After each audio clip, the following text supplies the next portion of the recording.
जय हिंद दोस्तों, आप सभी का एफडी क्लासेस में स्वागत है। आज हम 29 अप्रैल को जितने भी इम्पोर्टेंट क्वेश्चन बनेंगे उन सभी क्वेश्चन को देखेंगे।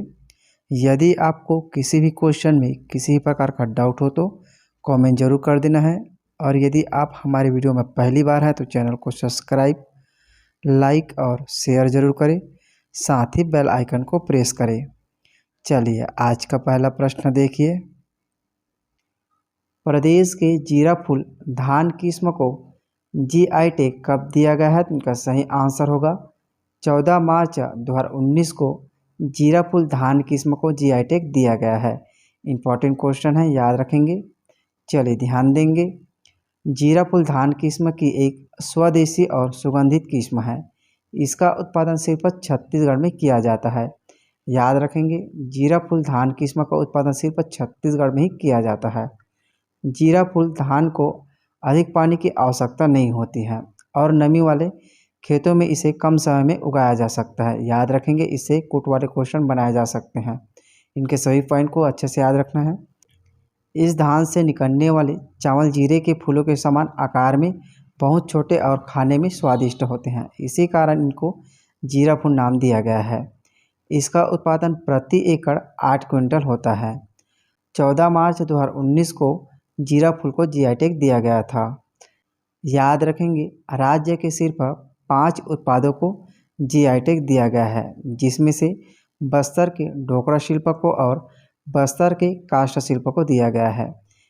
नगरी दुबराज धान का एक किस्म है जिसे जीआई टैग प्राप्त है। छत्तीसगढ़ से सिर्फ धान के किस्म के नगरी दुबराज और जीरा फूल को जीआई टैग दिया गया है। बस्तर लोहा शिल्प को जीआई टैग दिया गया है। चांपा के सिल्क एवं साड़ी को भी जीआई टैग प्राप्त है। चलिए नेक्स्ट क्वेश्चन देखिए। करमजीत या कर्मा किस जनजाति द्वारा किया जाता है? तो इनका सही आंसर होगा करमजीत या कर्मा उराव जाति द्वारा किया जाता है। बहुत ही इंपॉर्टेंट क्वेश्चन है, जरूर याद रखें, क्योंकि उराव जाति से संबंधित क्वेश्चन एग्जाम में बनते रहते हैं। बहुत ही इंपॉर्टेंट है। करमजीत या कर्मा उराव जाति द्वारा किया जाता है। चलिए ध्यान देंगे। छत्तीसगढ़ अंचल में करमजीत या कर्मा रायगढ़ जिले में निवास करने वाले उराव जातियों द्वारा विशिष्ट लोक नृत्य किया जाता है। कर्मा पूजा के समय, वार्षिक उत्सव के समय विशेष रूप से यह कर्मा लोक नृत्य लोक कलाकारों और आमजन मनोरंजन के लिए प्रस्तुत करते हैं। उराव जनजातियों में मान्यता है कि करम वृक्ष में बड़ा देव का निवास करते हैं। इसी भावना के अनुरूप करम वृक्ष की डाल गाड़कर उनकी पूजा की जाती है। उराव जनजाति की भाषा कुड़ुक है, इसे भी याद रखना है। इससे कई बार एग्जाम में क्वेश्चन बन चुके हैं। उराव जाति की भाषा क्या है? इनकी भाषा कुड़ुक है। चलिए नेक्स्ट क्वेश्चन देखिए। प्रदेश में बोरेबासी तिहार कब मनाया जाता है? तो इनका सही आंसर होगा हर साल प्रदेश में 1 मई को बोरेबासी तिहार मनाया जाता है। याद रखेंगे, पिछले साल भूपेश सरकार ने 1 मई को बोरेबासी तिहार मनाए जाने की घोषणा की है। मुख्यमंत्री भूपेश बघेल की पहल पर 1 मई को अंतर्राष्ट्रीय मजदूर दिवस यानी कि श्रम दिवस के अवसर पर श्रमिकों के सम्मान में राज्य में बोरेबासी तिहार का आयोजन किया जा रहा है। शासन द्वारा छत्तीसगढ़ की संस्कृति, खान पान, रहन सहन और कला को प्रोत्साहित किया जा रहा है, जिसमें बोरेबासी रात का भीगा हुआ चावल होता है। याद रखेंगे, इससे छत्तीसगढ़ी भाषा से क्वेश्चन बन सकते हैं। बोरेबासी का मतलब पूछ सकते हैं, तो याद रखेंगे बोरेबासी रात का भीगा हुआ चावल है। ये गर्मियों में शरीर को ठंडा रखने का काम करता है। चलिए नेक्स्ट क्वेश्चन देखिए।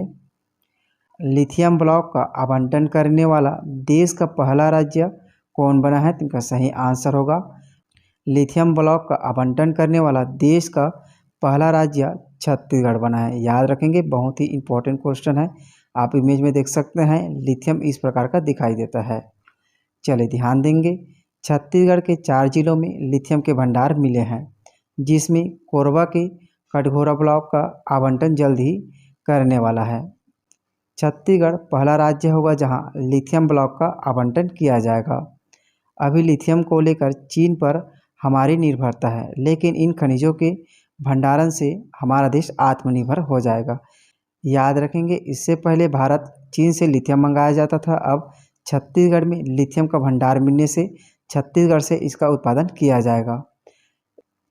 इलेक्ट्रॉनिक गाड़ियों का सबसे ज़रूरी उपकरण यानी बैटरी बनाने में उपयोग की वजह से लिथियम अभी दुनिया भर में चर्चा में है।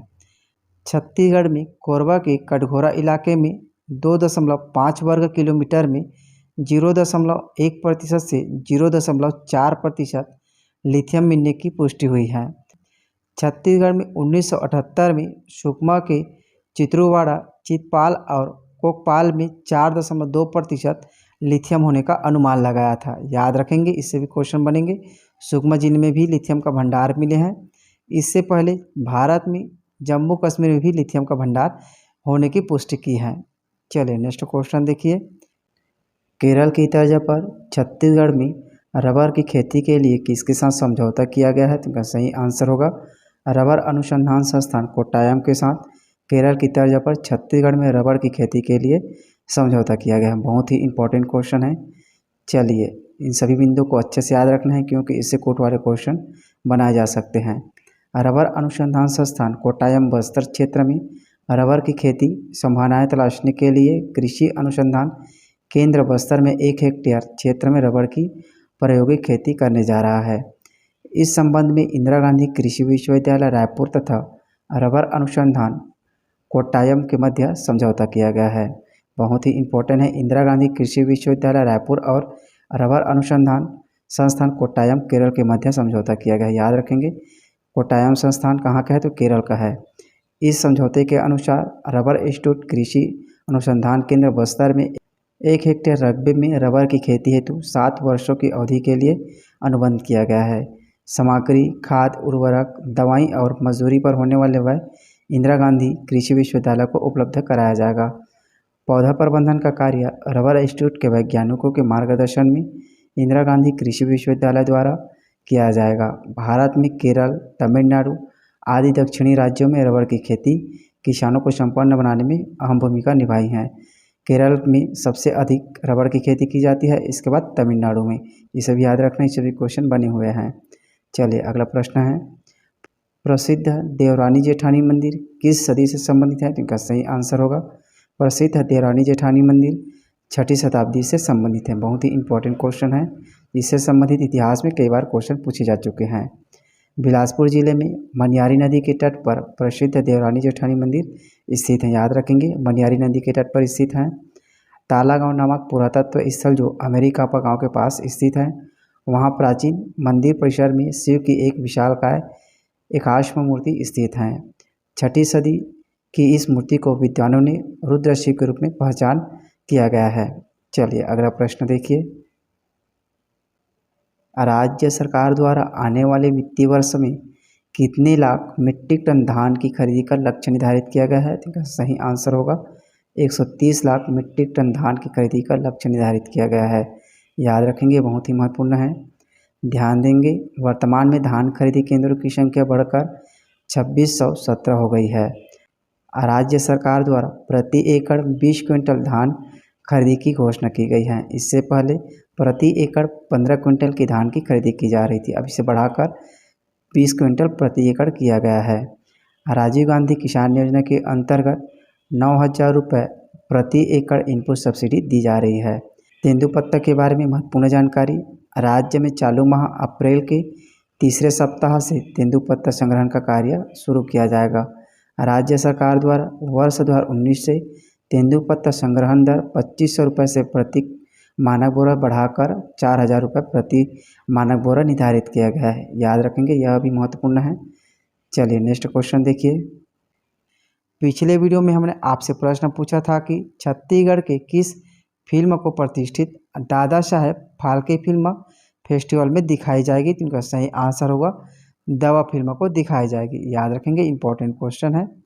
अब आपके लिए आज का प्रश्न है, रायपुर के अमलीडीह महाविद्यालय का नामकरण किसके नाम पर किया गया है? तो इनका सही आंसर आप कमेंट बॉक्स में जरूर दीजिए। चलिए मिलते हैं अगली वीडियो में। जय हिंद, जय छत्तीसगढ़।